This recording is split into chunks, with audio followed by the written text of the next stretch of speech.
I'd like to call upon Atul Vora, Vice President at Dell. I don't think I need a mic. I think Swamiji has inspired me enough. I don't need a mic. I just want to say I'm humbled by just being in the presence of this group here. For us, it's been a discovery that's still in the making, so it's not yet the journey home, but I hope we've taken a few steps in the path home. And I can just say that for each one, it's an individual journey. The book, just being with Swamiji, has been a very, very touching, inspiring period for us.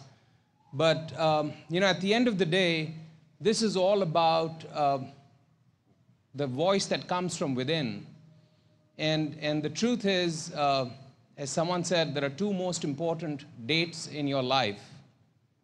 The first is the day you were born, and hope you all know that. And the second is the day you find out why you were born. So I really don't feel that I'm qualified to speak in the presence of Swami Radhanath, except to say that it is a very personal journey, but even if you have the ability to find it yourself, part of that journey is discarding your ego. And you need a guru, because otherwise you'll always say, I found the journey home.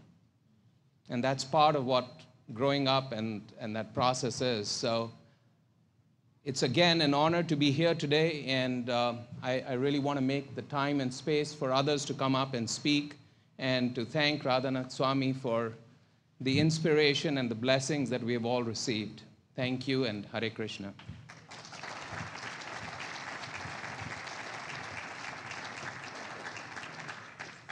I'd like to now call upon Patrick McBride, a wonderful person. He was a Marine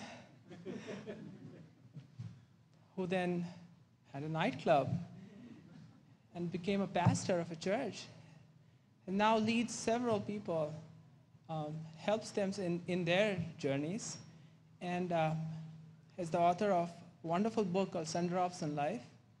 So Patrick, thank you so much.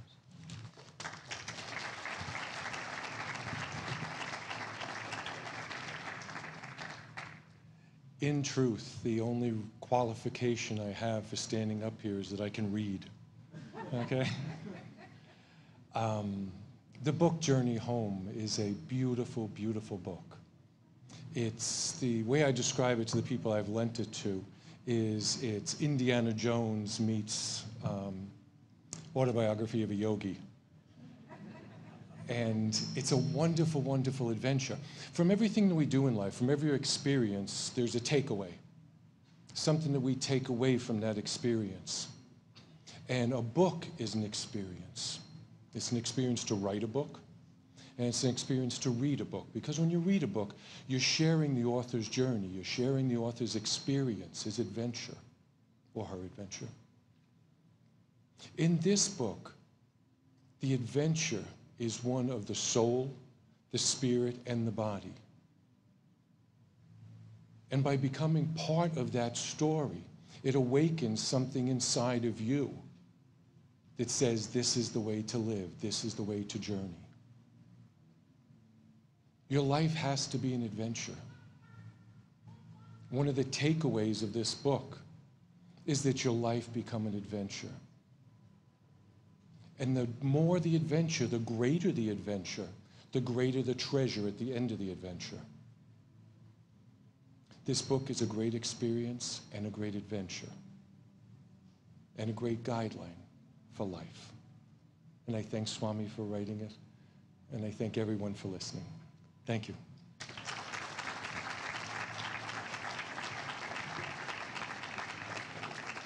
I'd like to call upon Sukumar Natarajan, director at SAP Labs, to say a few words. I'm humbled to be and honored to be in such an august company. The quest of a teenage boy in the 1960s to go across continents, to hitchhike to India. When my wife recommended this book to me a few 6-8 months ago, I said it's impossible. Nobody would do that. And then I read the book. Autobiography is not my genre, but when I read the book, it's truly an unputdownable.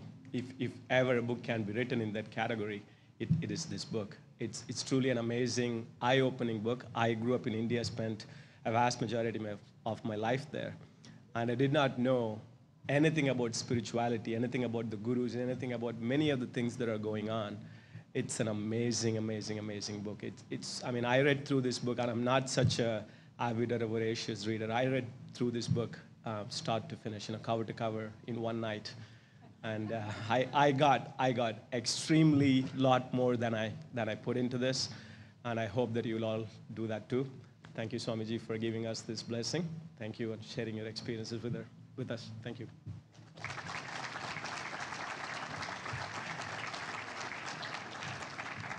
I'd like to call upon a wonderful personality now who's been very influential in my own personal lives, in the lives of several people in the Dallas Metroplex. His Grace Nityananda Prabhu, born to an affluent family in New Zealand, in Fiji, and studying law.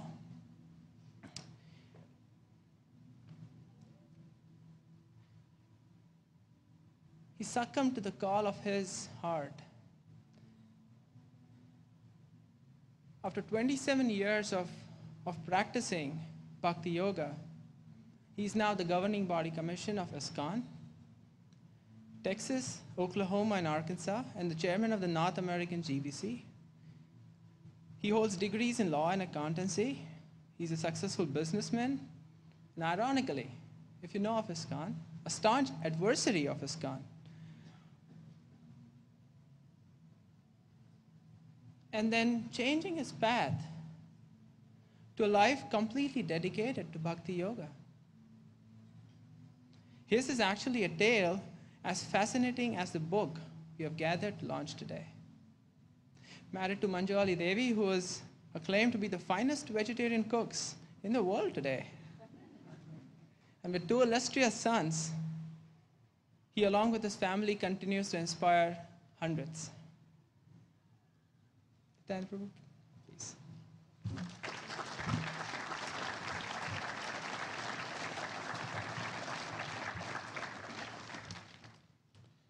So thank you very much.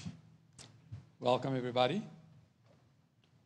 Pastor, as you spoke about your ability to read, I don't have many great abilities, but I will try to read.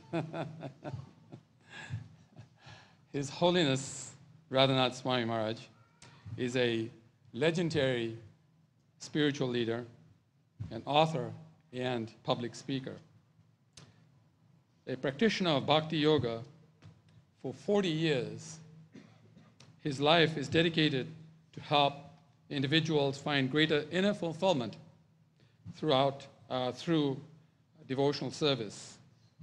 Born in Chicago in 1950, he set out on a spiritual quest to wander the world in his teens and eventually discovered the yoga path of devotion.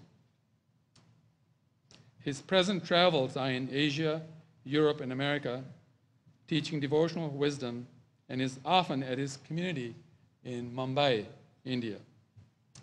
People who know Radhanath Swami speak of his dedication to bringing others closer to God. Almost in the same breath, they speak of his lightness, simplicity, and sense of humor. Visitors and friends are inspired by his unassuming nature and natural unwillingness to take credit for the works he inspires. Developing communities, massive food distribution to indigent children, missionary hospitals, eco-friendly farms, schools, ashramas, and emergency relief programs. Through his gentle demeanor, divine, genuine compassion, and profound wisdom, he is touching the hearts of millions and filling them with love, inner peace, and God realization. I now request His Holiness Radhanath Swami to please grace us with his enlightening words. And as he is on his way here, let me also say that after he speaks, we would like you to ask questions, and then there will be the book signing ceremony part of the program. Thank you very much. His Holiness Radhanath Swami Maharaj.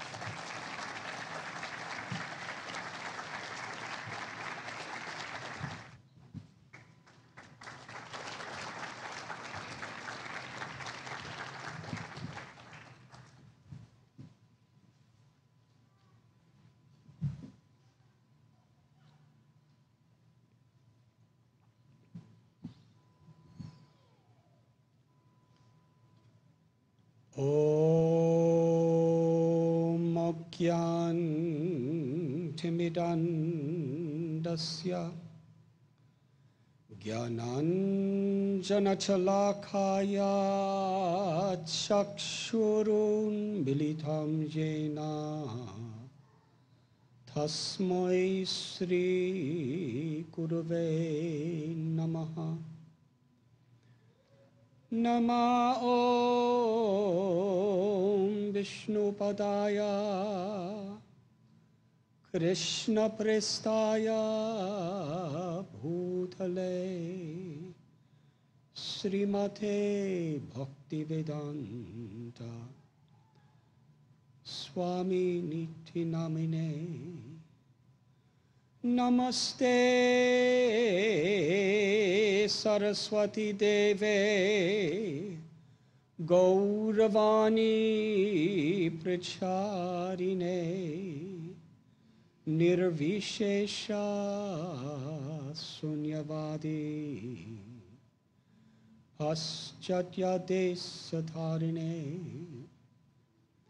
Vanshakalpatarubhyascha Kripa Sindhubhya eva cha Patithanam Bhavanebhyo Vaishnavebhyo Namo Namaha. He Krishna Karuna Sindhu Dina Bandhu Jagatpate Kopesha Kopika Kanta Radha Kanta Namostate Tapta Kanchana Gourangi Radhe Vrindavaneshwari Vrishabhanu Sute Devi Pranamami Hari Priye. Sri Krishna Chaitanya Prabhu Nityananda Sri Advaita Gadadhar Sri Vasadi Gaur Bhakta Brinda Hare Krishna Krishna Krishna Hare Hare Hare Rama Rama Rama Hare Hare.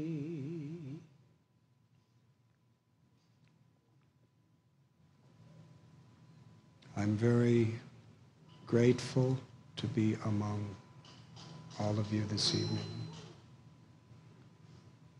Our special guests, Maharaji,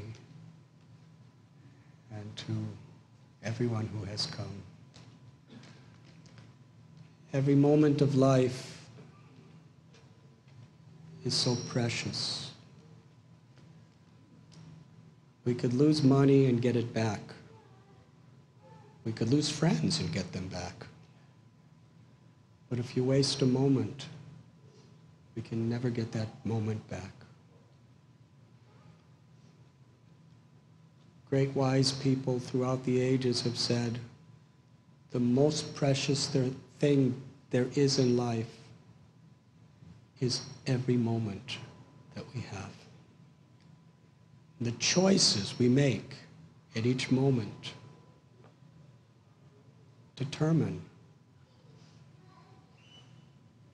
not only our experience, but our destination. I was asked to speak something about this book, The Journey Home, which is about choices I made when I was very young and how those choices affected every aspect of my life. As we have seen and heard, I was a teenager in the 1960s in America. I see that there are several people in our audience who were around at that time. You can't really know what it was like unless you were there. Because there is the intellectual understanding of the history, but the actual emotions that drove us. As a child, I was brought up in a small town about 30 miles north of Chicago. When I was 15, I had a job. Because my father, when I was younger, he invested all the money that he had, along with his brother. And they took very risky loans to start a business venture that seemed so promising. They became the largest automobile dealers of a brand new model that the Ford Motor Company had just come out with. It was called the Edsel. It was the biggest disaster in automobile industry's history as far as losses.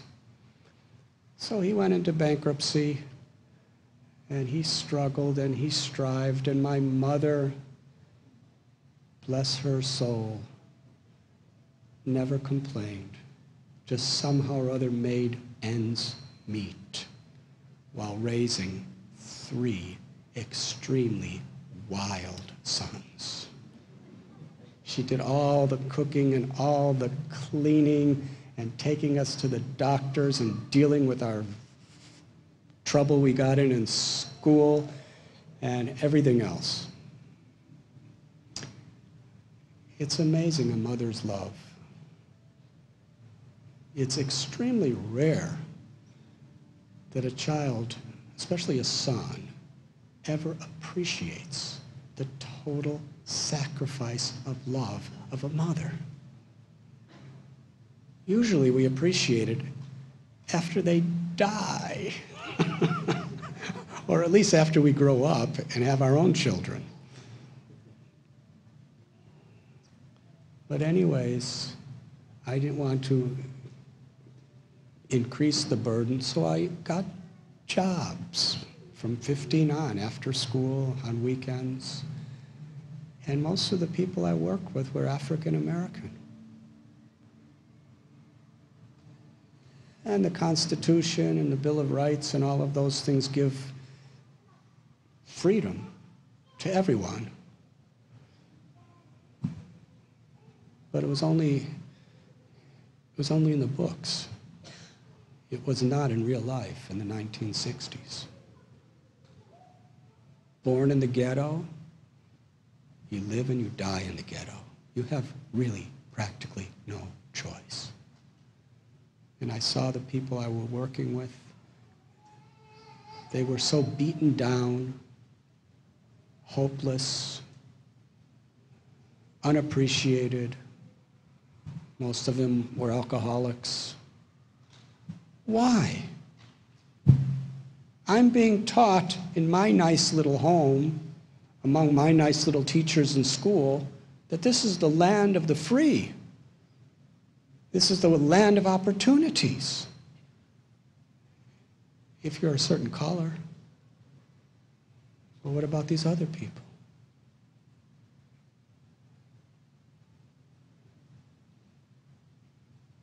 This was painful and confusing. It seemed all so hypocritical. At the same time, there was a war raging in Vietnam, and when you turned 18, unless you had a deferment, You were drafted and forced to fight and either kill or die for something you don't believe in. And some of my friends' sons were sent back from Vietnam in wooden crates. Why? Meanwhile, the music of the 60s, they were like our prophets. They were singing about revolution, about peace and love, and about rejecting the norms and the values of our parents. Because the establishment of their generation didn't make sense to us. And a young mind becomes very influenced. And I found myself marching with Martin Luther King's people and getting bottles and stones and curses thrown at me by my white brothers and sisters. I found myself in Grant Park in Chicago at the Democratic conventions on a peaceful demonstration to just question the validity of the Vietnam War. And I was tear gassed and chased and clubbed down by the police, who I was taught were protecting my freedom. It wasn't just a philosophical query. It was very, very deeply painful.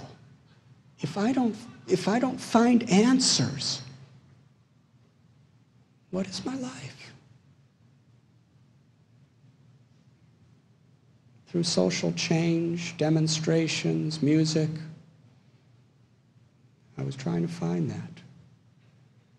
But unfortunately, I was little by little discovering that the counterculture that I was a part of had the same problems and issues as the people that we were fighting against, just in a different package.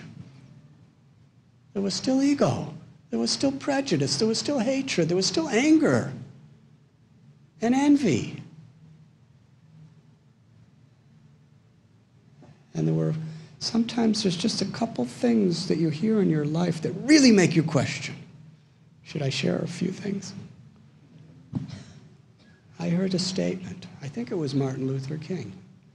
If you do not have an ideal that you're ready to die for, you have nothing very meaningful to live for.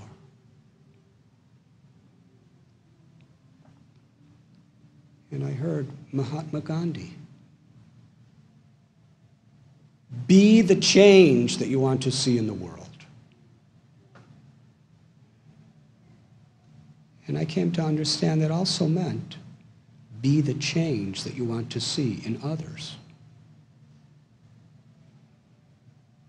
And one day I was listening with my stereo earphones in the basement of the house that I had decorated with psychedelic blacklight posters and strobe lights and incense so my parents wouldn't know what else those smells were. I guess I'm making confessions too, Swami. And I heard one singer sing a song that was called Look to Your Soul for the Answer. He was a popular singer. Little by little, I was turning to spirituality. I had to find meaning and purpose in my own life in order to make a change within this world. Otherwise, whatever I do is just superficial, without substance. I have to overcome vengeance and envy and greed and hate. I have to be the change that I want to see. So I was working one summer between college semesters when my best lifelong friend, in those days I was 19, I knew him since we were about 8. His name was Gary. We used to travel together a lot in the summers. One year we went to California and Haight-Ashbury and all these places. Another year we went and slept on the sandy beaches of the Bahamas. We were trying to find something. We always were searching for something. He called me to meet him. He said, "Frank and I are going on a trip to Europe. You must come." I said, "Gary, I have no money, and I have a job to work, to help me through college next semester. So I can't go." Gary said, "Well, I have no money either. But Frank wants to go so bad that he's willing to sponsor the two of us to go with him." I said, "All right, I'll go." I said, "When are you leaving?" He said, "In 3 days." So I went back, I hitchhiked home, I told my parents I'm going for a summer trip to Europe. They were horrified, because no one in their family, since my grandfather and my grandmothers, they immigrated due to religious persecution. They came to America. That was around 1910. No one in any of our family had ever left the country. They were begging me not to go. But a parent trying to convince a teenager in the 1960s not to do something?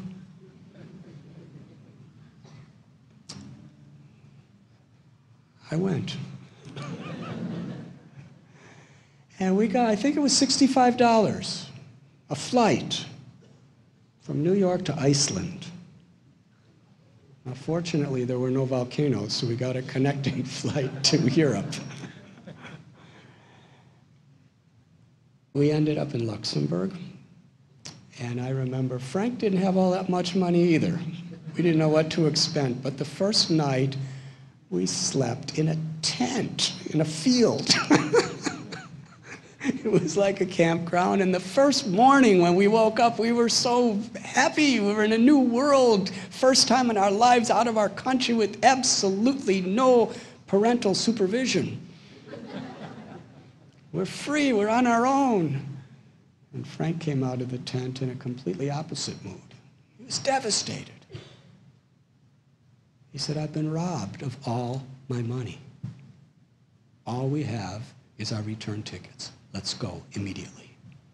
He slung his backpack over his shoulder and said, "Come, we're going back to New York." And Gary and I stood there. And he left. He kept walking. And I remember sitting beside a little creek and watching the water flowing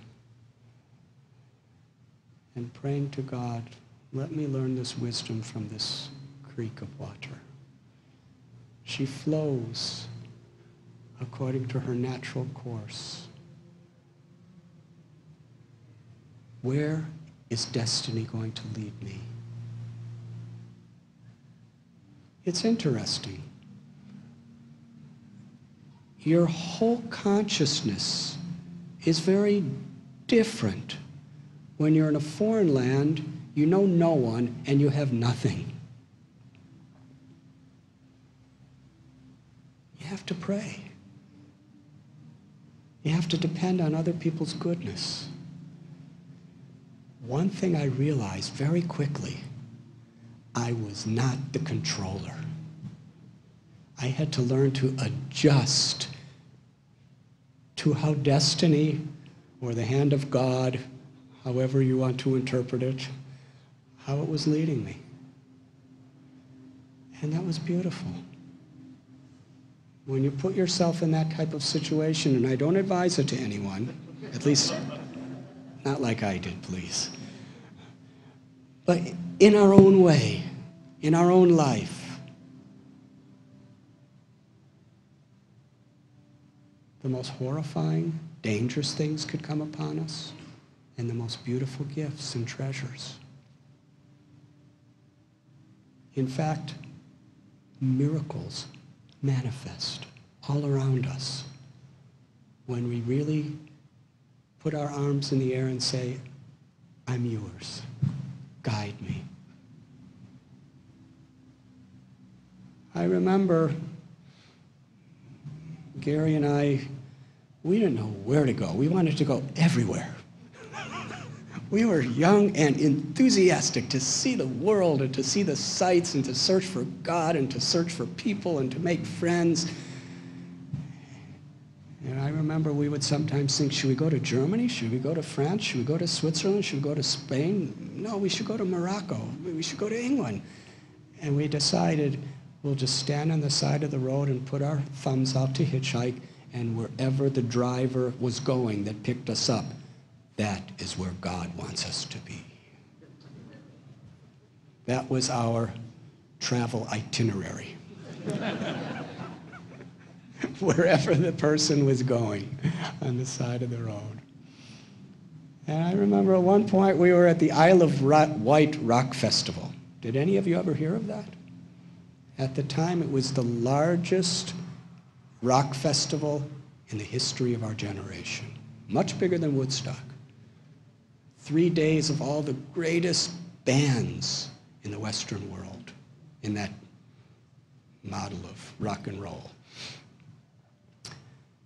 And we were listening, and they were great performances. And I remember sitting there as Jimi Hendrix was playing.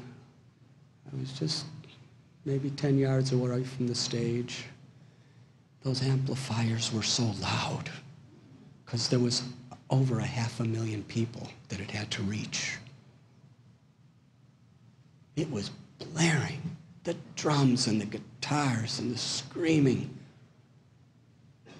But the silent calling within my heart was so loud, I couldn't even hear the music. It was calling me away from all of this stuff in search of inner meaning and fulfillment. Just a few days later, in our hitchhiking, we met some people. They put us up in their little apartment in Surbiton, England. Gary and I were amused because they put coins, a little machine, every couple hours to get electricity, which was not something we had in America. But one morning, Mark, he started to cry. He said he just read in the newspaper, Jimi Hendrix was dead. He died of an overdose of alcohol and sleeping pills. And my faith in the counterculture kind of died along with him. He's a prophet. He's an idol that our whole generation is looking up to. And he had fabulous wealth, fabulous fame, and incredible artistic abilities. But he had no inner happiness or peace. What do I really want?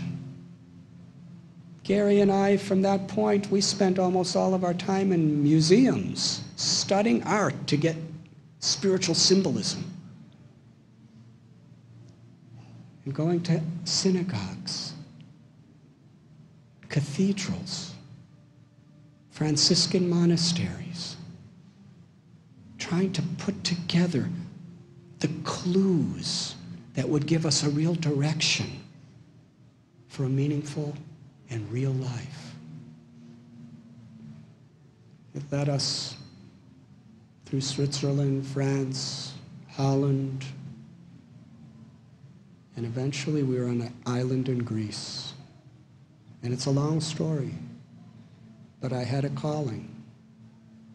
On the top of a mountain, praying, meditating, and reading books from sunrise to sunset. That day I was weeping for direction. And I heard 3 words. And when I heard those 3 words, I knew if I follow this calling, everything of my past is gone. And my whole life, everything will be new and dangerously challenging. Am I willing to do it? Those 3 words were go to India. It was a silent voice from within. And I honestly and sincerely believed it to be the words of God.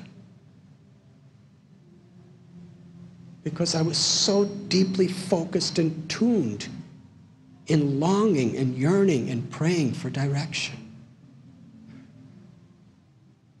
I went back to the cave. Gary was sitting in meditation. I said, something incredible happened to me today. Gary said, something incredible happened to me. At sunset, I heard 3 words. So what did he say? He said, you won't believe me. I said, I might. He said, go to Israel. I slid myself closer and said, where? I didn't hear you. Where? He said, I told you wouldn't believe me. I said, no, I believe you, but I didn't hear you. Where? He said, don't you believe me? I said, no, just tell me again. Where? He said, Israel. He told me to go to India. Gary yelped, India? There was complete silence for about 20 minutes as I was looking out at the stars over the Mediterranean Sea. And I remember whispering into the heavens, yes, I am willing. Then I told Gary, at sunrise tomorrow, I'm leaving for India. He was shocked and very upset. I was going to leave him all alone on this island.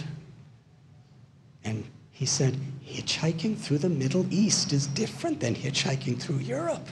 It's very dangerous. You have no money, you have no friends, you can't do it. It's suicide. I told him, I believe this is God's calling. I must go, and I cannot wait. The next morning, I left him. And hitchhiking is a very nice experience. I hitchhiked by a fishing boat to get to Athens. And I remember looking out at the sea. I was alone. I had nothing.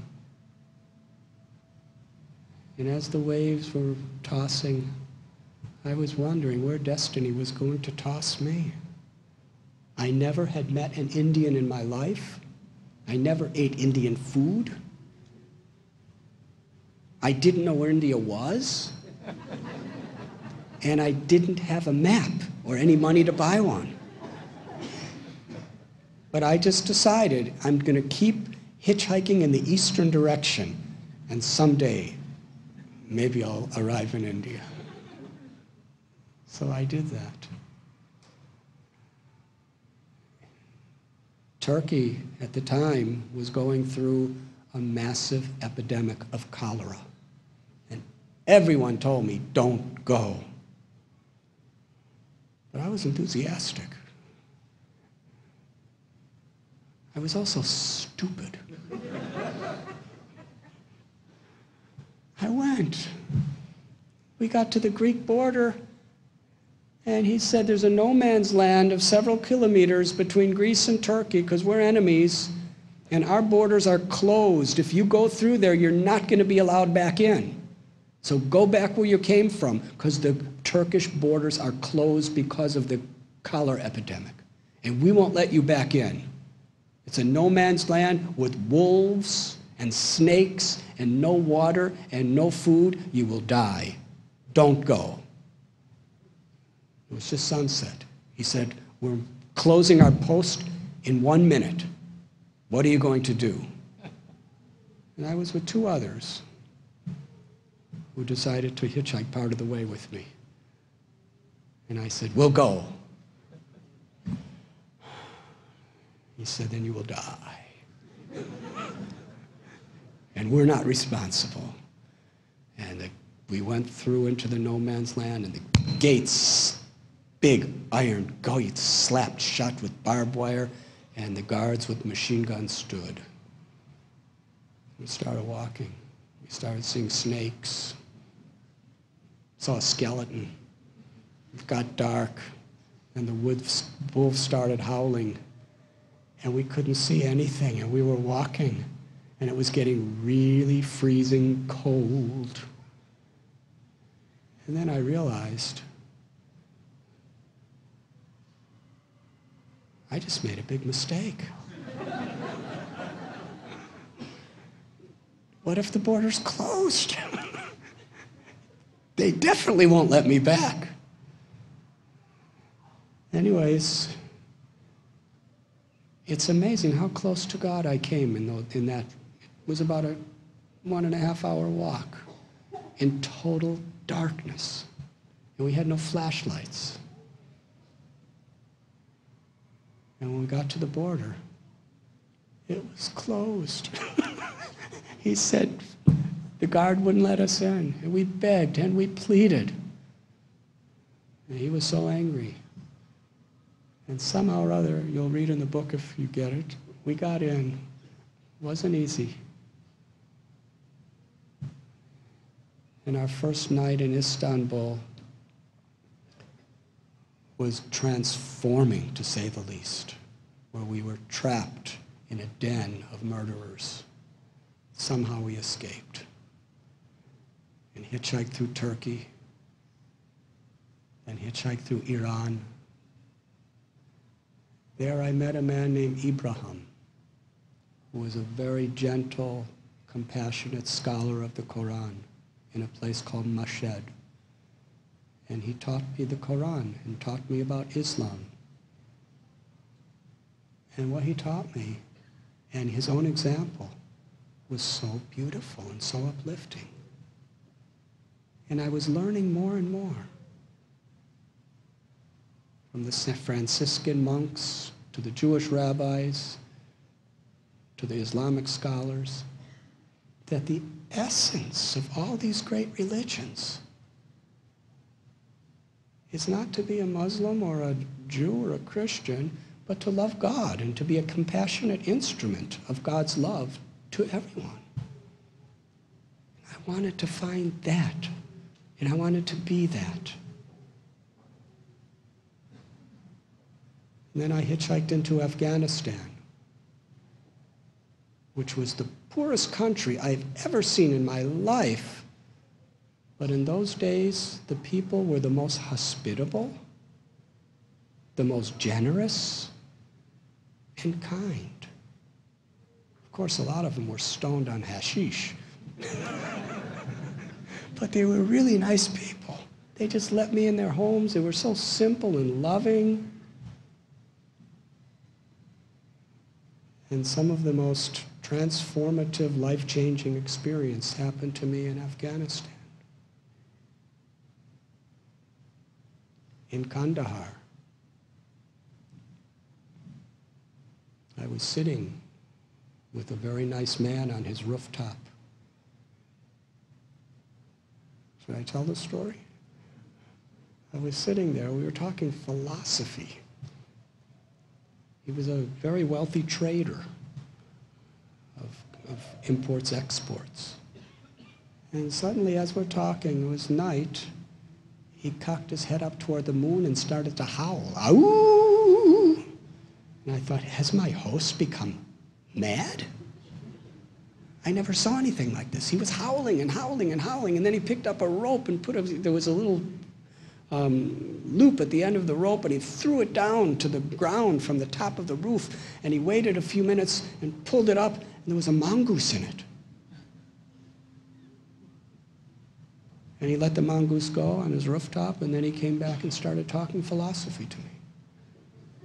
As we were talking, I felt these mongoose claws piercing my back as he was crawling up my gray turtleneck shirt. And he went right behind my neck.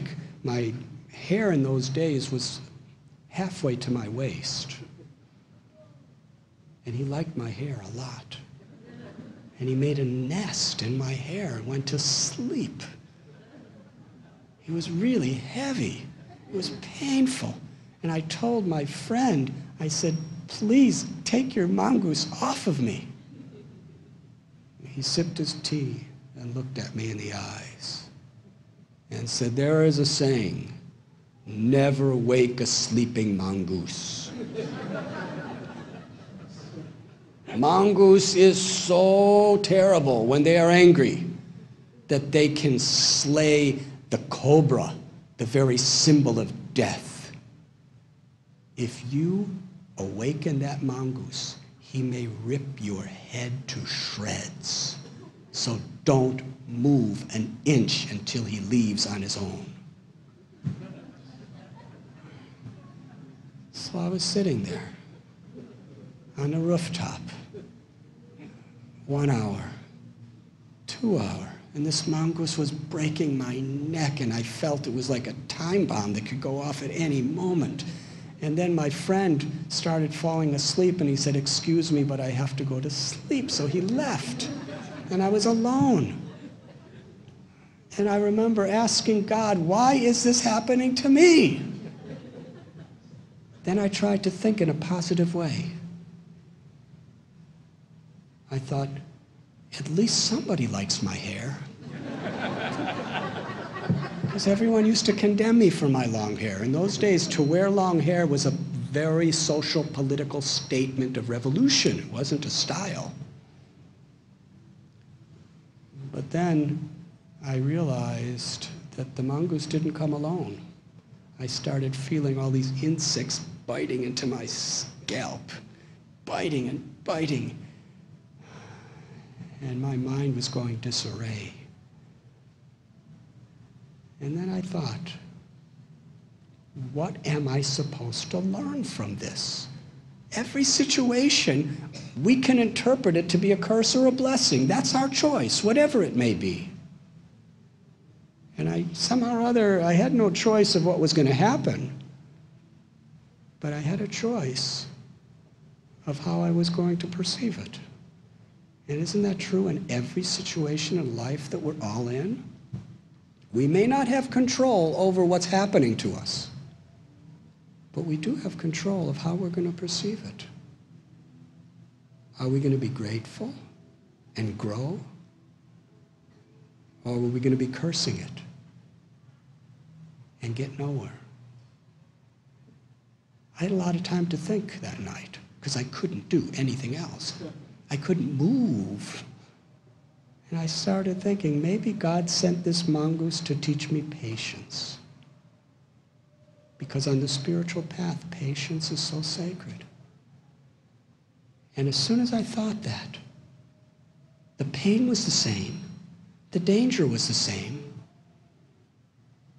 but it became very meaningful. And internally, I was very happy. About 6 hours passed. And when the sun was rising, the mongoose on his own crawled down my back, jumped on the ground, and looked up at me with those little mongoose shiny eyes. And he looked at me almost with such innocence, like he was thanking me. And I felt he was one of my gurus to teach me something. And later on, I would to find he taught me something that I desperately had to learn before I continued on with my journey.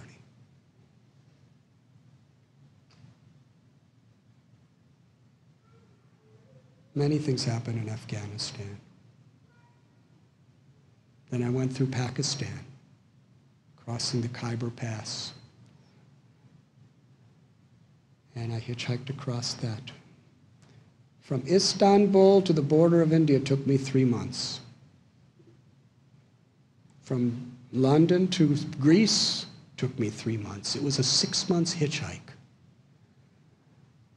I can honestly say now when I take that journey from London to India, it takes 8 hours.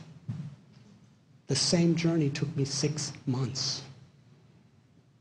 The airplane appears to be safer, but not near as scenic and not near as life-changing. In those 3 months it took me to get across overland to India, I honestly felt that I had aged about 30 years. I was not at all anymore a teenager coming from the suburbs of Chicago. I had learned many things, beautiful things, and some of the ugliest, most horrible things I've ever experienced in life. But I felt it all helped me to come closer to God. I walked across the no man's land between Pakistan and India, again, two enemy countries. And there was the border. It was in a jungly field. And my heart was soaring with anticipation. The rishis and the yogis and the sages and the lamas and the Himalayas and the Ganges and all the things I've been reading about are just steps away. I finally made it. I was covered with dust. I handed the immigration agent my passport. It had an authorized visa for India. I was thrilled. I finally made it. There were dozens of times while hitchhiking through the Middle East that I was sure I was going to die and never make the land of my dreams. But here I was, only a couple steps away. And that immigration agent looked at my passport and asked the question I was hoping and praying would never be asked. How much money do you have? I had a cloth bag. It was in Kabul. I lost my sleeping bag, and in some other place running for my life, I lost all the clothes I had except what I was wearing. So I looked in my cloth bag. It took me a few minutes. I scrimped up all my money. I remember exactly. It was 26 cents in 4 different currencies. She looked at that, and it was like a scorpion of disgust crawled across her face. She said, "You need at least $200 to come into my country." And I started to plead with her and tell her all that I've gone through and my appreciation for her people and her culture. And she scorned and shouted at me, "We have enough beggars in India. We do not want another one. Go back. You are refused."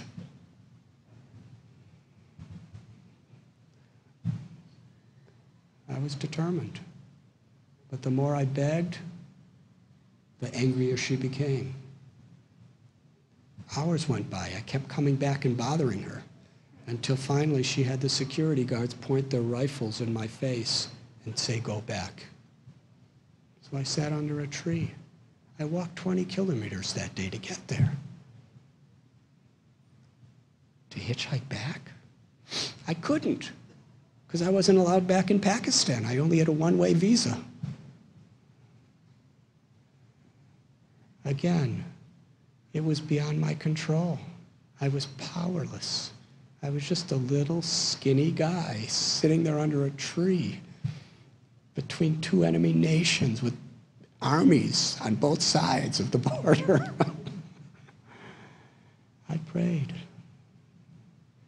And it wasn't just a ritualistic prayer. It was from the depth of my heart. I was crying.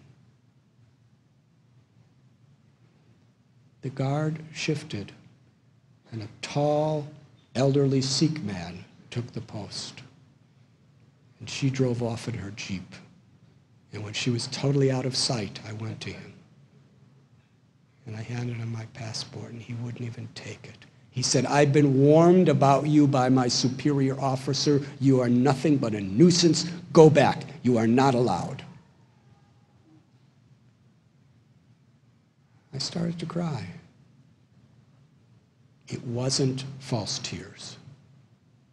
It was for real. I was mortified and desperate. With a choked voice, I begged, "Please give me a chance to meet your people, to learn from your culture. And I promise you someday I'll try to do something good for your people." He gazed into my eyes for a long time. Then he spoke. He said, sometimes a man must follow his heart. My superior officer ordered me not to let you in. But I am going to give you the chance that you are crying for. He took my passport and stamped it. I can still hear the sound of that stamp. And then he put his hand on my head and said, my son, may you find what you're crying for. Welcome to India. I crossed the border. By that time it was dark, and I was just walking through fields. I didn't know where to go or how to get there. I was just walking, but I felt at home. I felt so blessed. Wherever a star was shining, wherever a tree had leaves, I felt this is where I'm supposed to be. And eventually I went to the Himalayas. I remember my first day. I was sitting on the bank of the river Ganges, meditating and praying in a very, very secluded place. There was nobody else around. On one side were beautiful foothill mountains of Himalayas. On another side, I saw some yogis sitting in trance. Hours went by when I saw coming out of the forest was a holy man. He was walking with his eyes toward the sand. He had a golden complexion and a long gray beard and hair. His robes were floating in the breeze from the river. He walked right up to me. I stood up to receive him.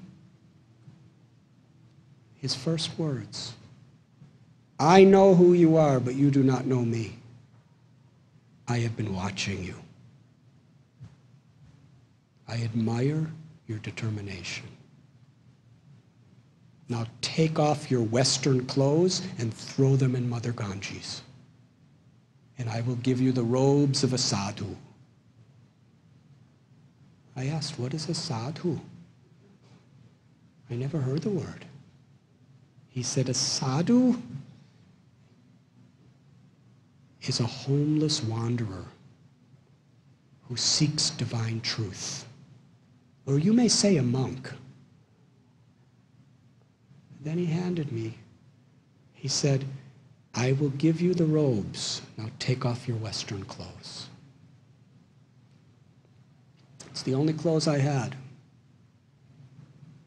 Gray jeans with thin black pinstripes. And I really thought they were cool. I was really attached to them. Because when it's all you have, you really identify with it. They were not my clothes. They were me. They were my personality. And I had a gray turtleneck shirt with horizontal pinstripe black going across. I took off my jeans and said a prayer, threw them in the river. They were gone forever. It was a very, very rapid current. Then I took off my shirt and gone forever. I was standing in my underpants. And I put on, he just had these two sheets just like this, just sheets of cotton. I said, those are clothes? He said, he taught me how to wrap one around my waist and one around my upper part. And then he had these two strips. He said, these will be your underpants. Throw your underpants in the Ganges. Now this was becoming serious surrender the first day. I took off my underpants. I remember they were fruit of the loom. And it was my only pair. They were gone. And I was dressed as a sadhu. And then he said one more thing to me. The Ganges will become your mother. You will understand this because she will reveal it in time. Then he turned around and walked away, and I never saw him again. I found a cave in the jungle where I lived. I lived in many caves. I would say this was a 2-star cave among caves. And every day I sat on a rock in the middle of the Ganges. And from sunrise to sunset, I meditated. And I prayed. And wonderful things started happening. In the Bible it is said, "Seek and ye shall find. Knock and the door will open." God could reveal truths to us that are essential for our progress if we're really seeking it.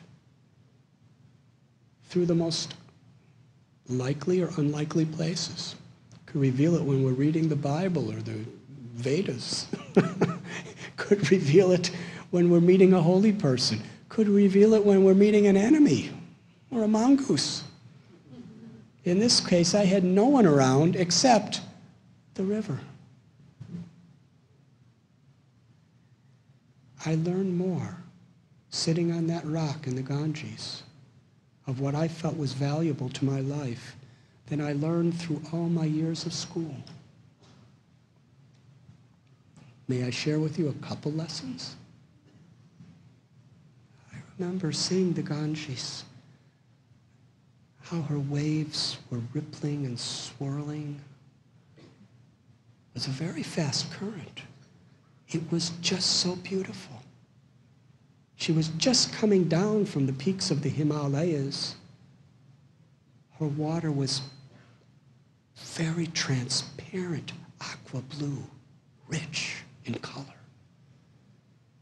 And as I was seeing the formations of the ripples and the swirls of her waves, I was thinking, this is the most beautiful art, with color, with texture, with fragrance. No human artist could ever fully capture it. And yet this art, it disappears as soon as it appears. It's ever-changing. Nothing is constant. What am I to learn from this?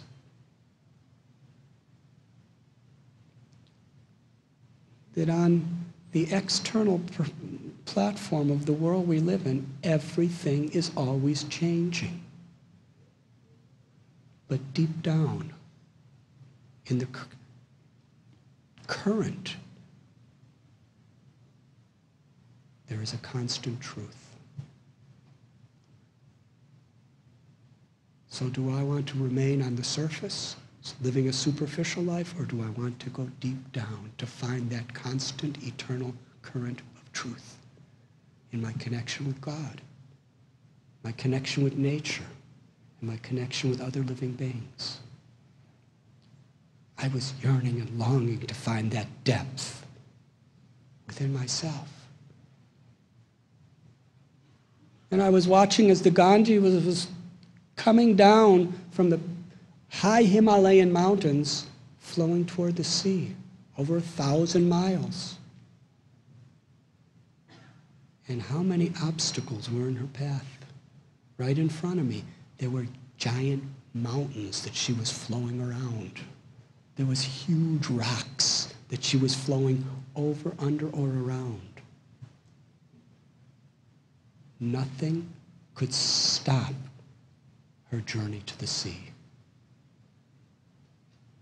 And similarly, obstacles will come in our path of life, whatever it may be.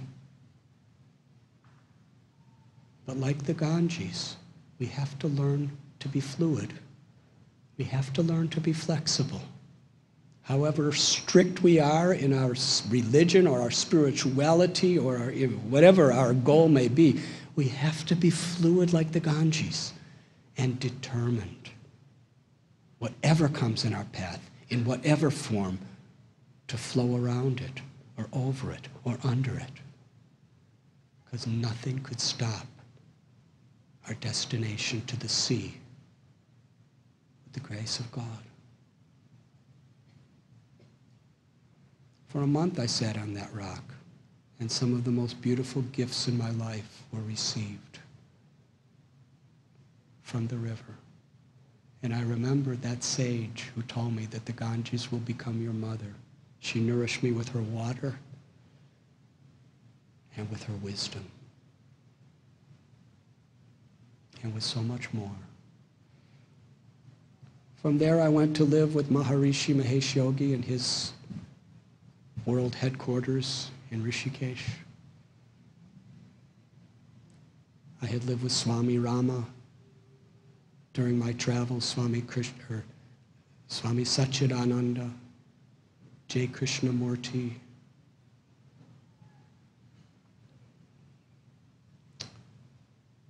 At one time, I was living in a cave with a yogi named Tatwala Baba, who would sit unmoving in meditation, sometimes 6 to 10 hours at a time.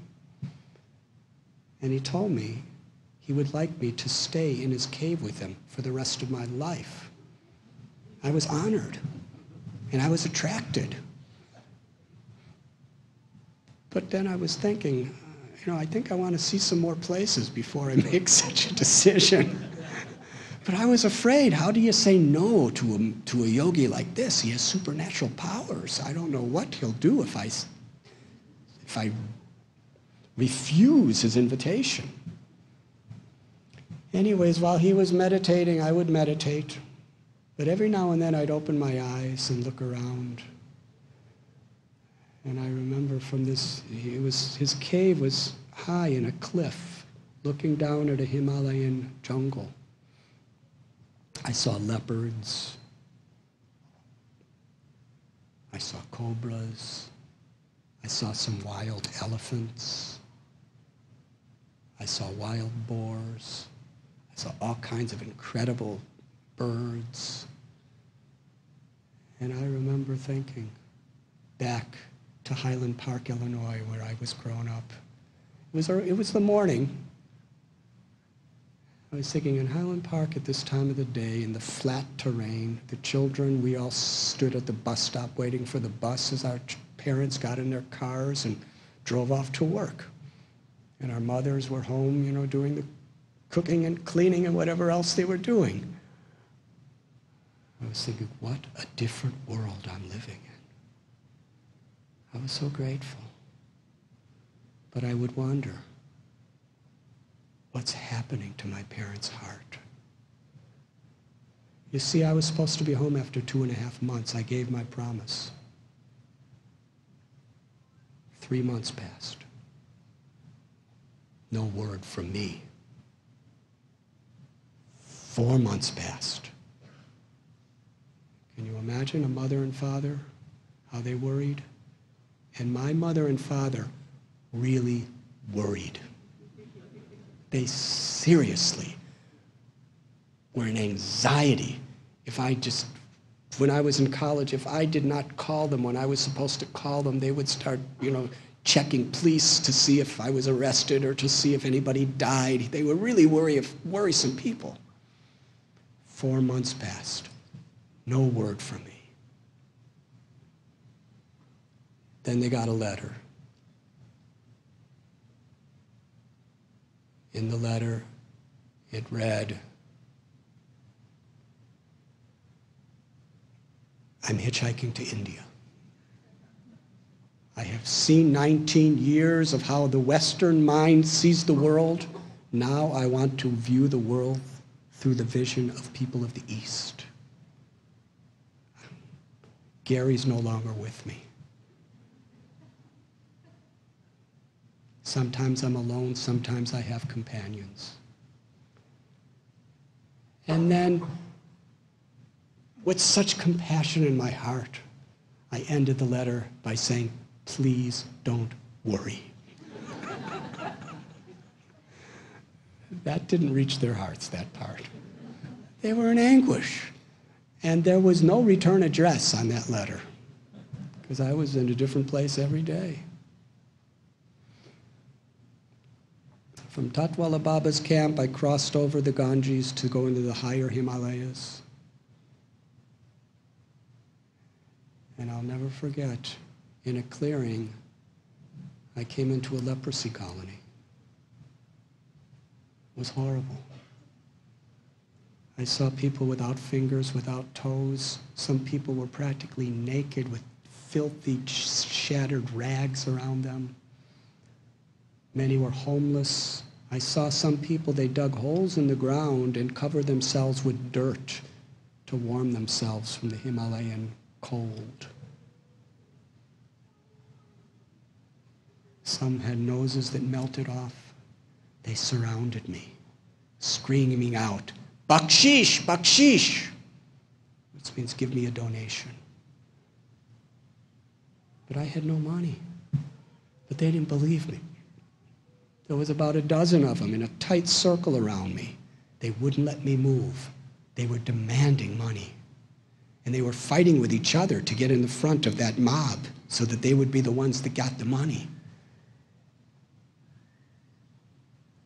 About 20 minutes passed and I couldn't move, and they were screaming at me with such desperation in their eyes. I was thinking in my mind, this is horrible. Why are they doing this to me? And then I was thinking, in their condition, anything they do is justified. Why am I feeling sorry for me? I should feel sorry for them. And then I started thinking, I don't know anything about leprosy, but I remember in the movies, it's contagious. I might get leprosy. They're touching me. They're breathing on me. They're spitting on me. It was very confusing, to say the least. It was a culture shock. And finally, they patted me down and saw I had nothing, and they let me go. I walked a few steps, and what I saw on the left side of me, maybe about 30 feet away, I stopped in my tracks. There was an old leper woman. She looked really close to death. Her face was deformed. Her skin was decomposing. Her nose was melted into a hole in her face. She had no teeth. She had scraggly white hair. She was laying on her left side. The most pathetic thing I'd ever seen. And she looked at me. And in her eyes, I saw the love of a mother. It was as if she was really feeling pain that I had just gone through what I did with her people. It was almost like through her eyes she was begging forgiveness for what her people had done to me. There was such affection. What I experienced in her glance changed my life forever.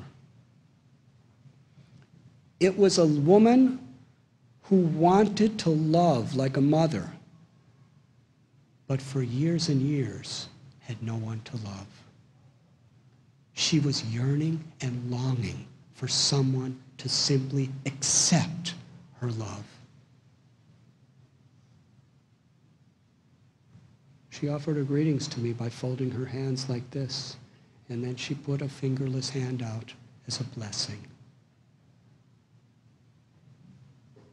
I was so melted by her affection, I ran over to her, fell on my knees, and put my head under her hand.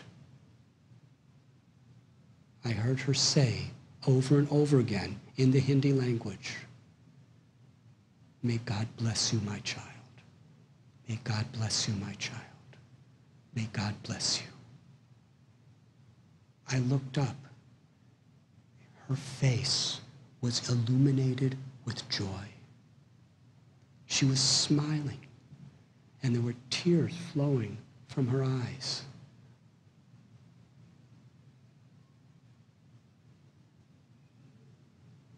she wanted what every mother wants to do, to bless a child.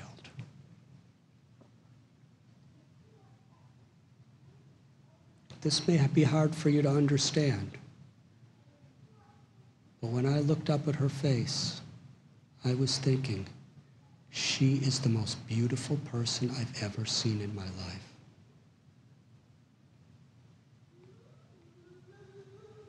I left her and wandered north in the Himalayas for some time and sat on the bank of the river Ganges and tried to ponder what I'm supposed to learn from that experience.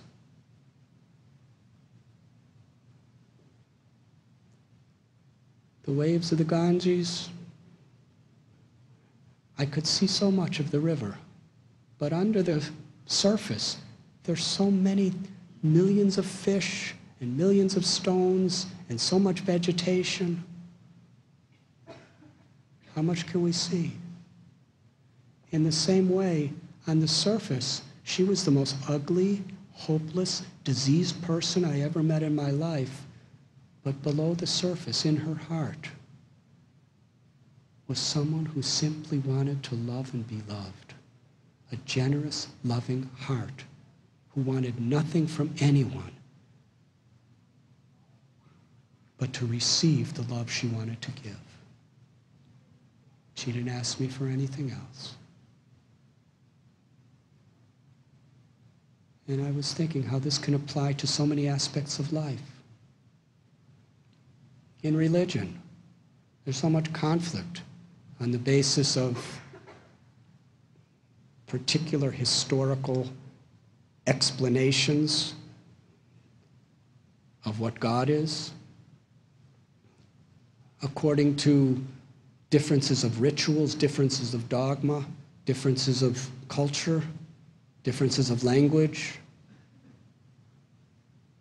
But if we go deeper down, we may find a beautiful universal essence within all.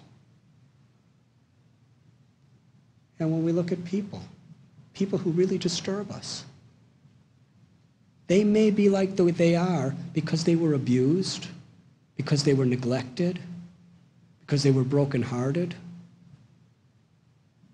If we look below the surface of a person's behavior, instead of being hateful, will probably be sympathetic. And circumstances may look a certain way, but if we look deeper, we may find something very beautiful that we can find in it. That leper lady was one of my great gurus in life. From there, I lived with Anandamayi Ma. I read there was a whole chapter about her in Autobiography of a Yogi.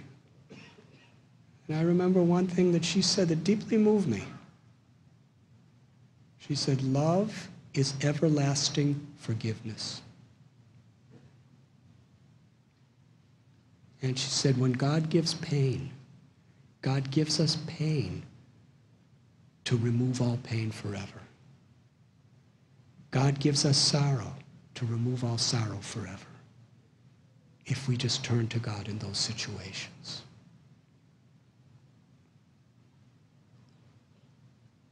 And she also said that whatever you're doing, keep the name of God always in your heart. I was hearing this from so many people about the name of God. And I heard the name of God at the Ganges. It was gradually becoming something very relevant to me.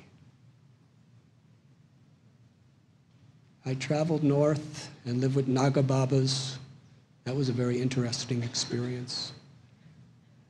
Each one of them had a trident with a skull on it. They covered their body with ashes. And they lived only wearing a bright red loincloth and were naked other than that. And they taught me some really good lessons in ways that I was not prepared for. And I lived with Kailash Baba, a huge mountain of a man who almost looked fearsome with his long matted hair. He hadn't cut his hair in 60 years. But he was like a kind father. He taught me how to live in the jungle, what leaves and herbs and plants I could eat and what I couldn't eat, how to beg with dignity and integrity, how to honor, respect, and live as neighbors with leopards and cobras and scorpions and other animals. He taught me that you are in their home, you are their guest. Honor them and respect them. See that God is in their heart and respect that divinity within them, and they won't hurt you. And he lived that way. He said, don't embrace, he didn't say it, but he taught me, don't embrace them. Give them their space with honor and integrity. And one of the more difficult things, sometimes even more difficult than the leopards and the cobras and the tigers, is he taught me how to mix with different sects of sadhus. How to honor and respect them. I learned so much from him. And the interesting thing, he did not speak a word of English and I did not speak a word of Hindi. He taught me all these treasures of instructions by his glances, by his gestures, by the tone of his voice. Where there's a will to teach and there was a will to learn, there's a supernatural energy beyond even language to transmit that wisdom. Anyways, I traveled on. I think I'm going over time, but I always do. But I won't go too much longer. And I went through Himalayas, and I went down to Varanasi, where I sat on the bathing ghats, watching bodies, the burning ghats, watching bodies burn from sunrise to sunset, trying to understand the truth of death. Because I had this thought, unless I really understand what death is, I'll never really understand what life is.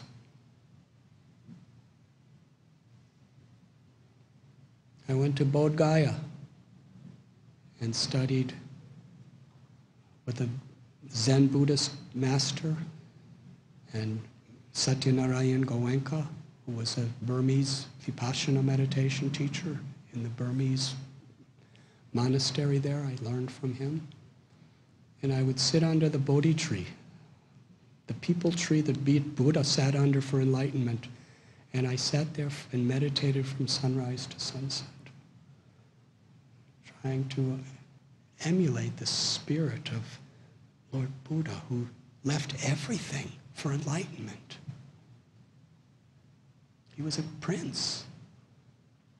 It deeply moved me. I hitchhiked. In India, hitchhiking was jumping through the window of a third-class train. You had to jump through when the train was still moving fast, because by the time the train stopped, it was too packed with people for anyone to get in, including ticket collectors. So it was free.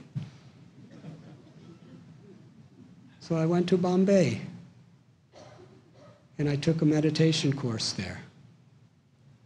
And one day after the meditation course, I started walking. I didn't know where I was going. That was basically my itinerary, is I never knew where I was going. But I felt I was going toward God. So I was walking and walking for hours, and I was in downtown, and somehow or other I looked up at a stoplight and I saw a big sign that said Spiritual Festival at Cross Maidan Park. So I thought, this is wonderful. A spiritual festival, I'll go. It was a gigantic tent.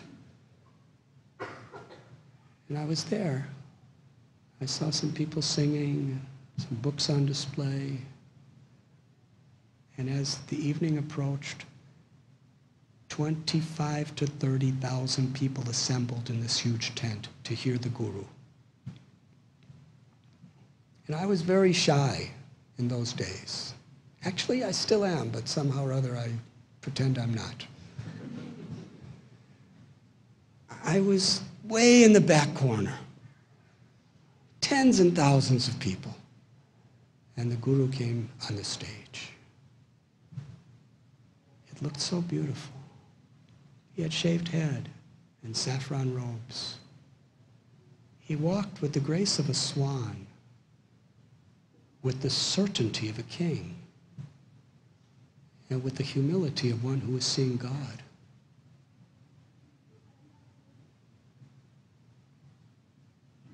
He sat down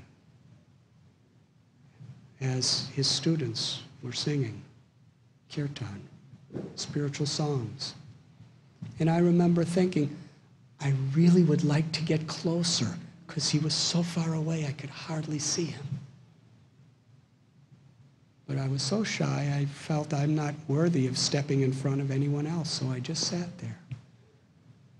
Then I saw this saintly person call over one of his followers and speak something to him, and that follower was looking for about 5 minutes and then started motioning for someone to come, but nobody came, so he came down off the stage, started walking through thousands and thousands of people to the very back of the crowd, walked right up to me and said, Srila Prabhupada wants you to sit with him on the stage.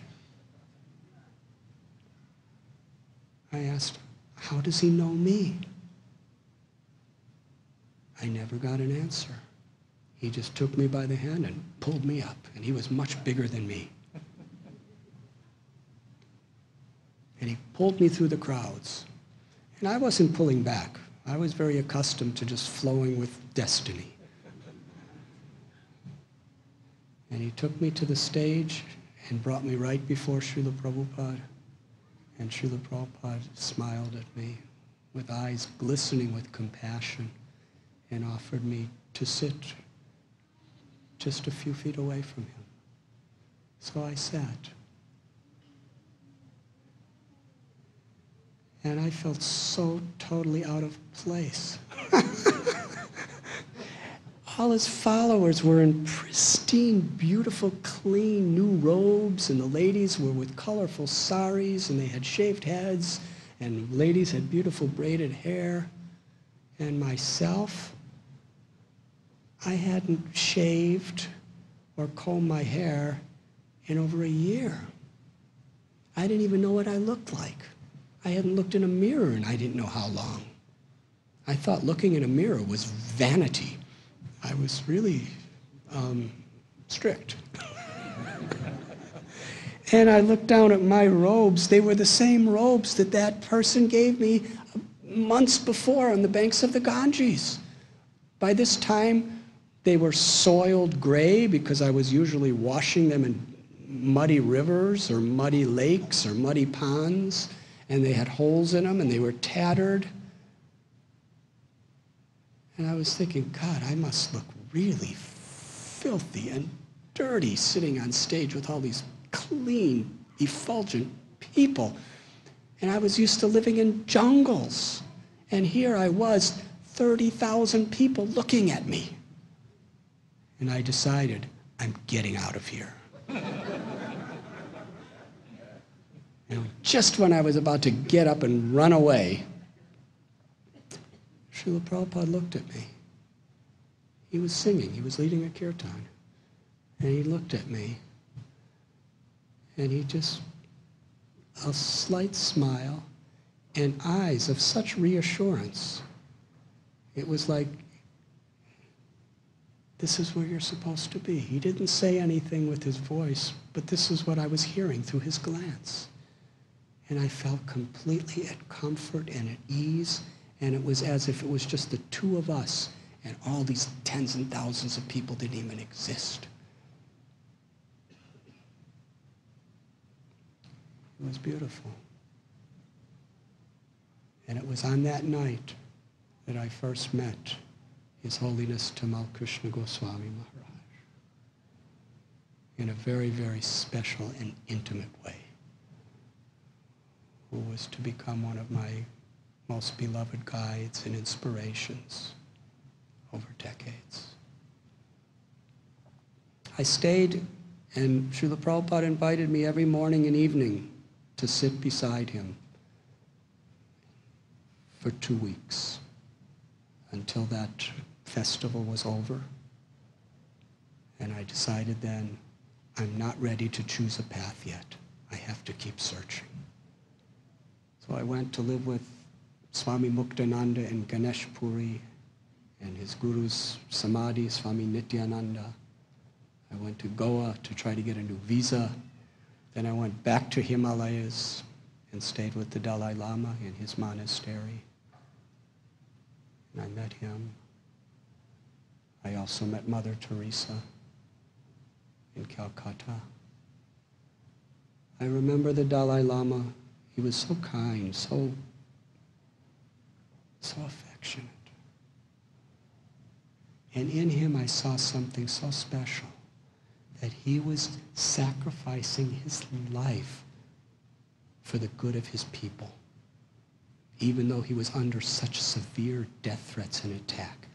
And he was so joyful doing it, to make sacrifices for the welfare of others. This was becoming the universal principle I was seeing in saintly people of all traditions. Compassion. Mother Teresa, she told me that the biggest problem in this world is hunger, not hunger of the stomach, but hunger of the heart. And the only thing that could fill the hunger of the heart is God's love and love for others. And somebody asked her in my presence, where do you get the strength, just a little old lady, to do all the things that you do? And she took out her rosary and said, all the strength I have is coming from the name of God. It was this constant reminder. Eventually, many things happened, but I was on my way to a pilgrimage to Lord Shiva in Kashmir, and I was in an overcrowded train. 60 people were the capacity of the train, and there was about 250 to 300 smashed in together. And we were in a field during a monsoon rainstorm that flooded. The train couldn't move for 25 hours. There was no water, there was no food, and it was really heavily recycled air to breathe. And we couldn't get out. It's a muddy field with snakes floating around. The train moved. Movement is so nice. This was like the ultimate traffic jam. It was a steam engine.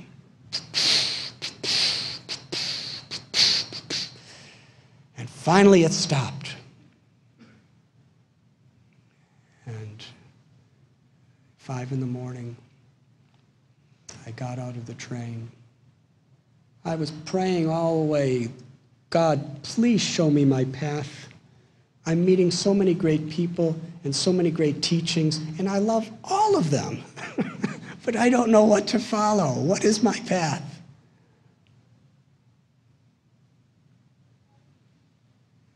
And I was thinking, in Kashmir, where I'm going on this pilgrimage, I was told anyone who goes there, all their desires are fulfilled. I was feeling in my heart, something is going to happen that's going to change my life. I was expecting it to happen on that mountain. But I got off at this station, crawled out a window just to drink some water and to breathe air and to move. So I moved around and I drank a lot of water from the tap of the railway station. And I breathed a lot. And then the train, the whistle blew. I jumped through a window and bounced off a wall of flesh. Another and another and a door and a door. The train was gone and I was stranded. Where am I? I asked somebody, where am I? He said, this is Mathura, Krishna's birthplace.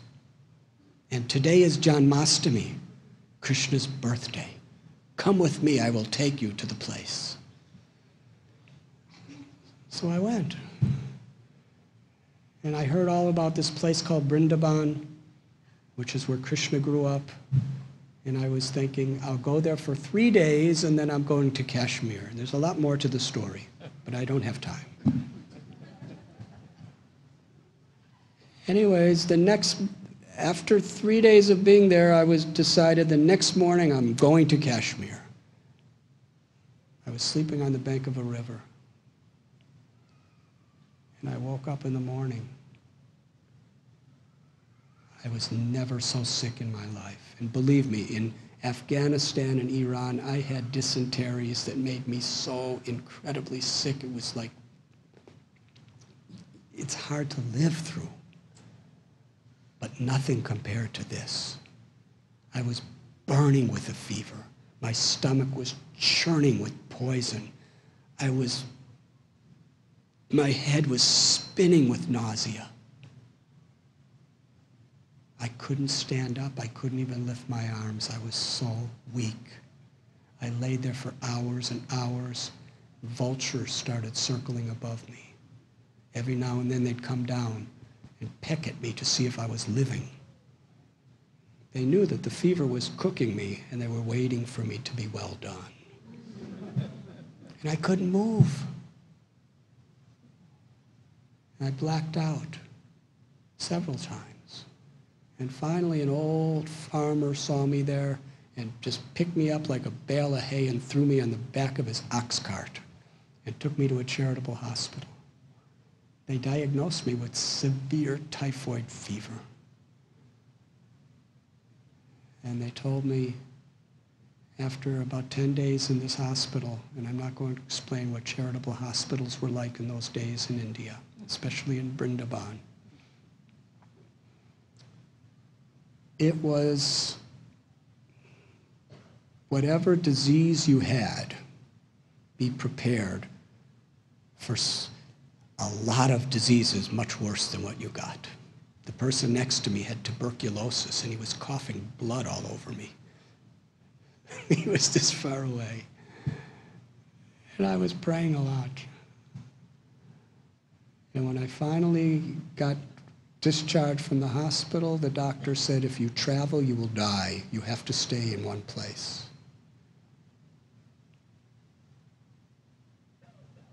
By the time I got better, Vrindavan, which is the capital of bhakti for the whole India,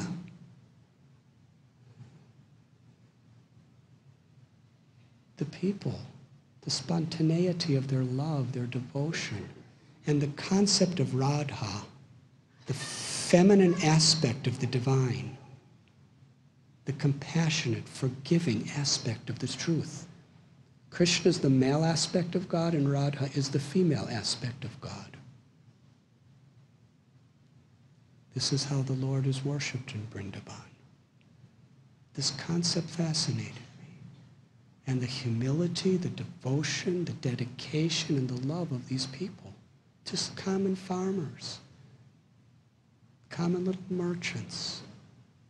It charmed me. And as I was hearing stories and learning teachings, I decided I want to stay here for the rest of my life. And then about 5 months later, Srila Prabhupada came to visit with some of his people. And it was then I was so deeply moved by his compassion and his wisdom and the authenticity in which he was presenting a tradition that I was now so familiar with.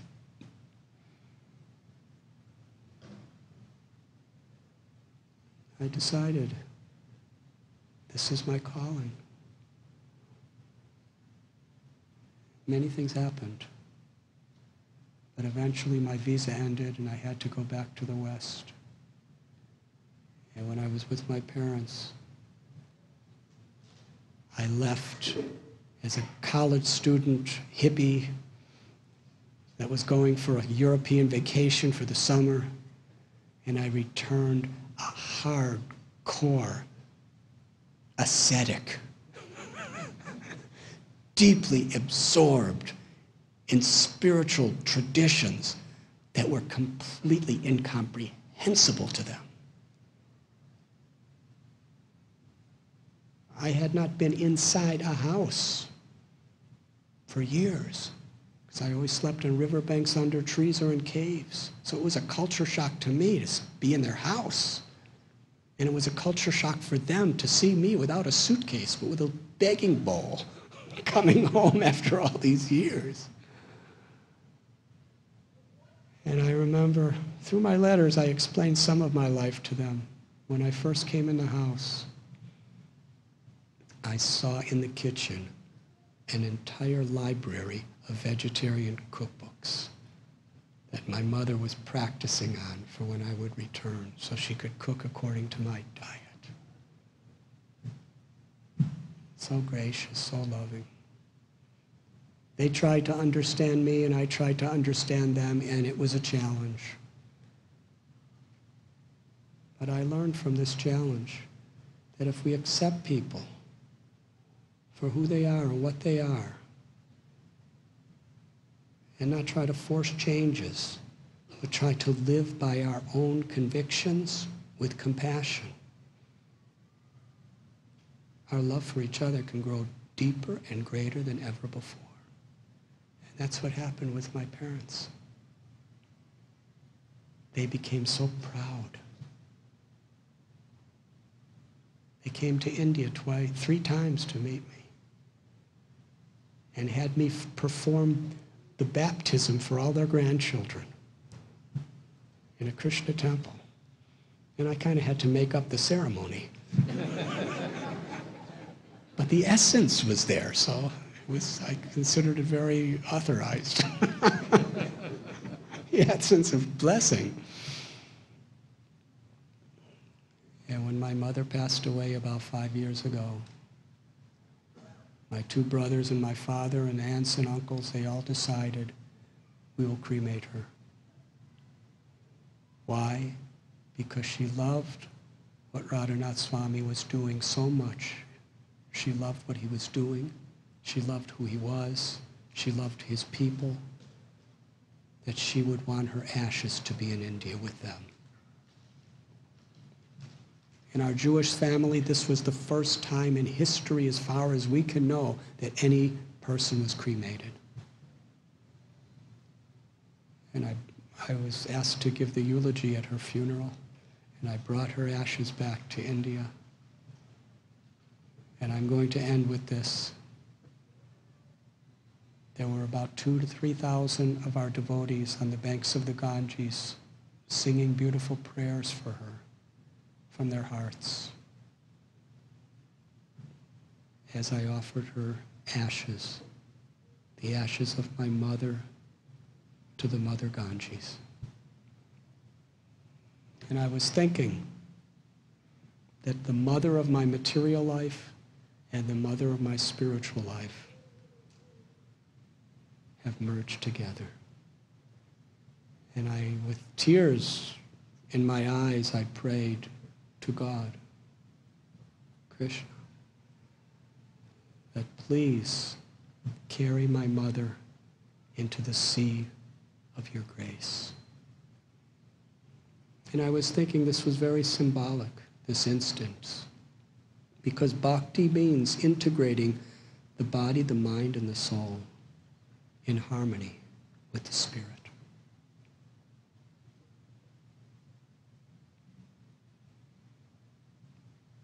Thank you very much.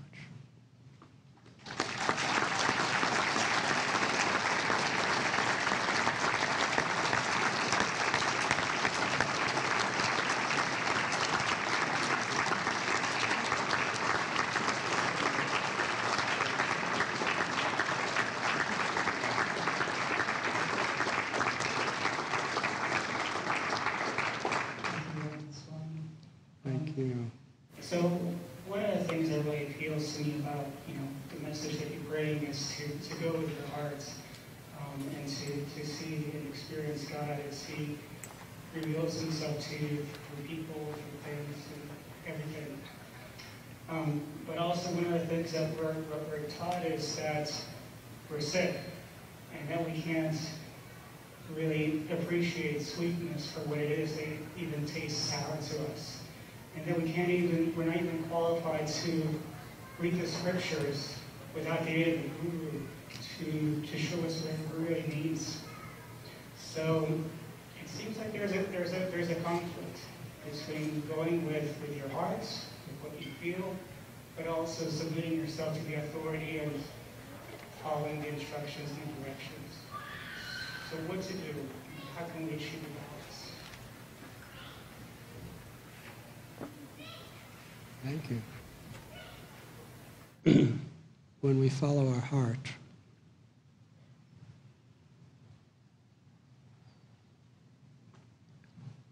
we're aspiring for something that's deeply meaningful and fulfilling in life. And when it comes to that point where we really want to make very deep and substantial spiritual progress, then following our heart means accepting, submitting ourselves before the will of God, which is coming through His holy words in the scriptures, which is coming through saintly persons, which is coming through the Guru. When our heart wants to please the Lord in that way, when our heart wants to become humble and pure through the guidance and the grace of Guru and life,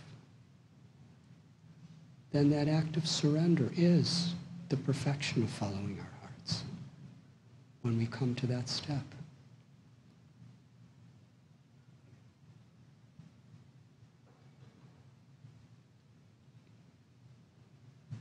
In other words, what is the heart and what is the whimsical mind?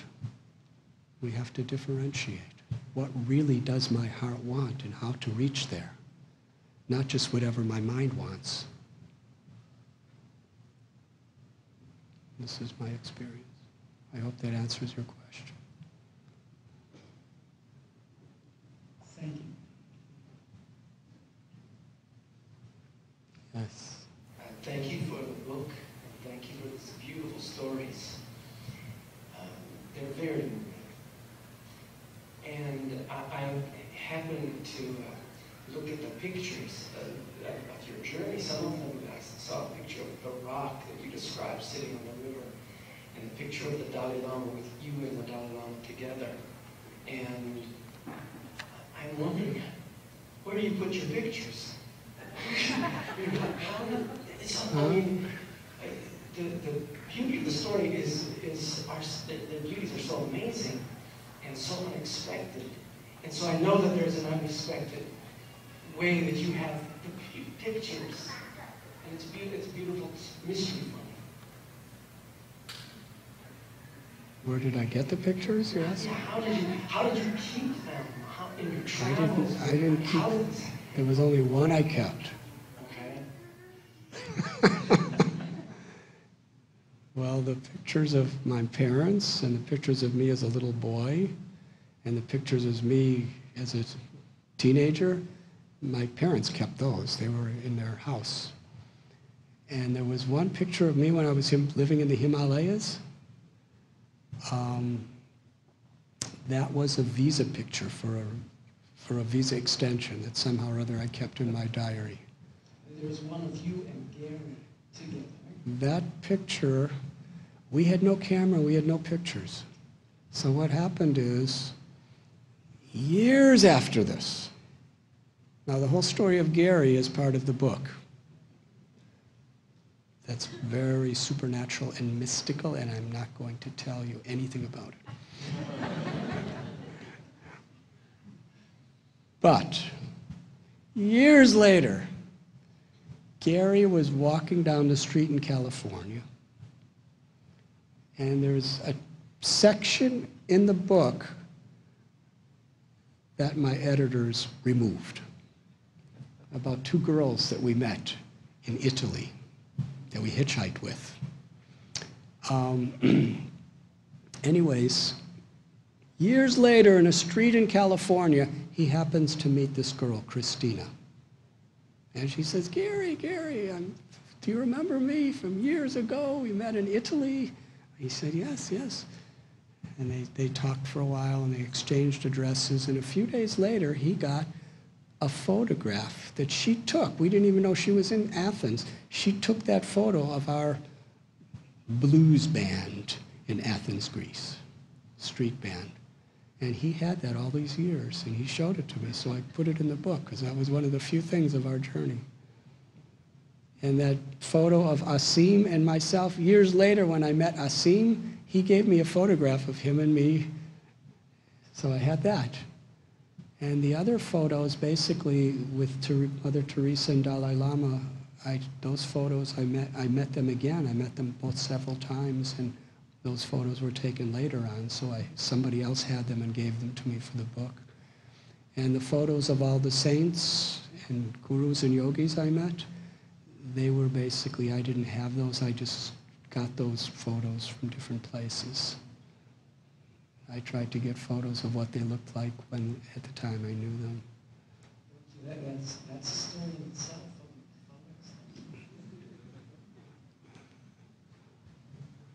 There are two people here who really helped to encourage me and teach me how to write books.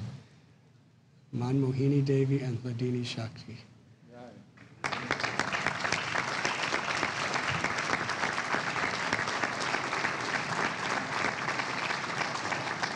Please come forward and bring Tamal.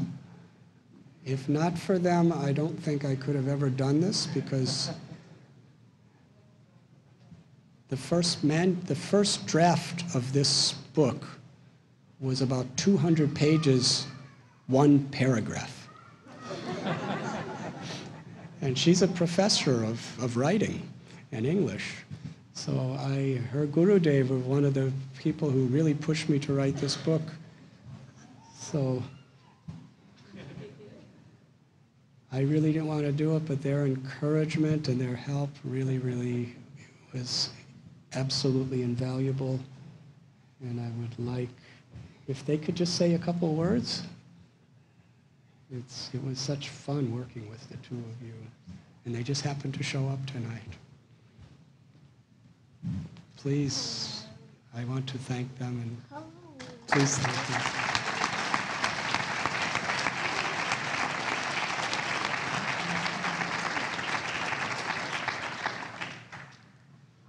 I just want to thank Maharaj really for being in all our lives.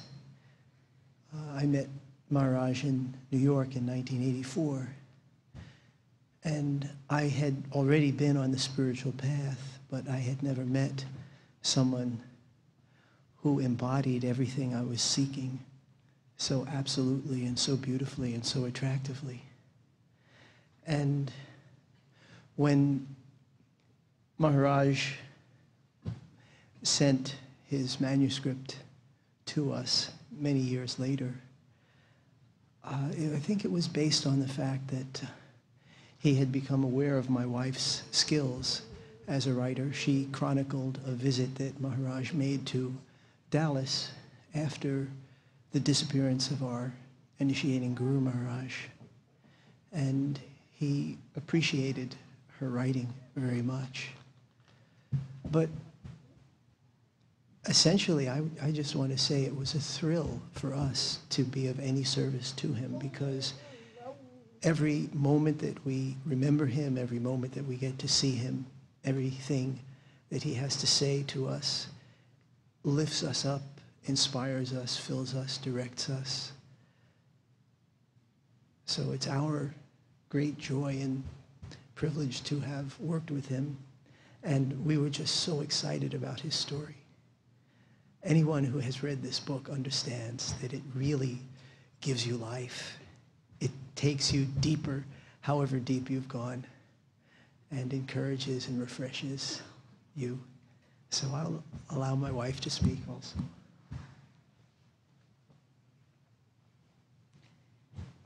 Thank you, Maharaj. Thank you especially for giving this story to the world. I remember the first time I met Maharaj. I don't know if he remembers it, but it was at the Rainbow Gathering in Arizona back in the 90s, I think. And people had been speaking about Radhanath Swami and the way he could tell stories and chant. And I knew I had to hear him. And the first time I heard him, it was in a teepee, and he was playing a harmonium, and he was telling the pastimes of Lord Chaitanya. And I was really struck by his ability to chant metrically. I didn't know people still had that ability in the modern world. And being a person who studies literature and writes prose, I was noticing how metrical he was in his telling of these things spontaneously. Most of us rely on books and we write poetry.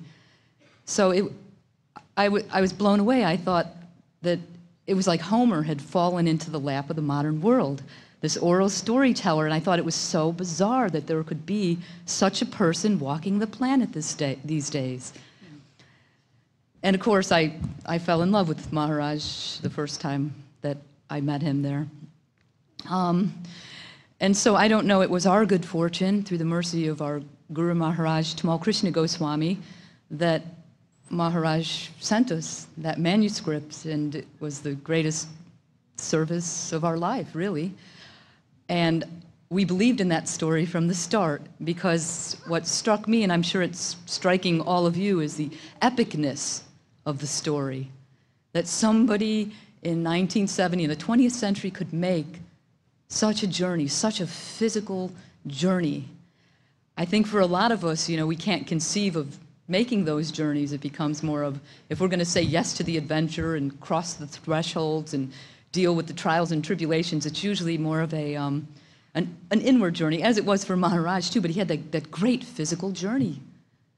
The epicness of it, the fact that it was a memoir, which is just so important in this age, a travel narrative, everything came together to create just this perfect story.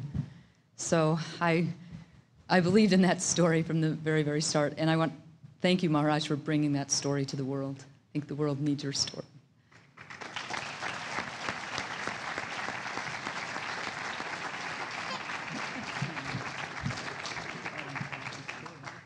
With this, I'd really like to take the opportunity to thank all of you for coming and sharing with us this evening with Radhanath Swami. We hope that you are inspired, as I was. This wonderful story, this wonderful experience that Radhanath Swami shared with us. And hopefully it also calls us to go deeper in our own spiritual journeys. So thank you very much, and we'll continue with the book signing. Let's once again give thanks to Maharaj.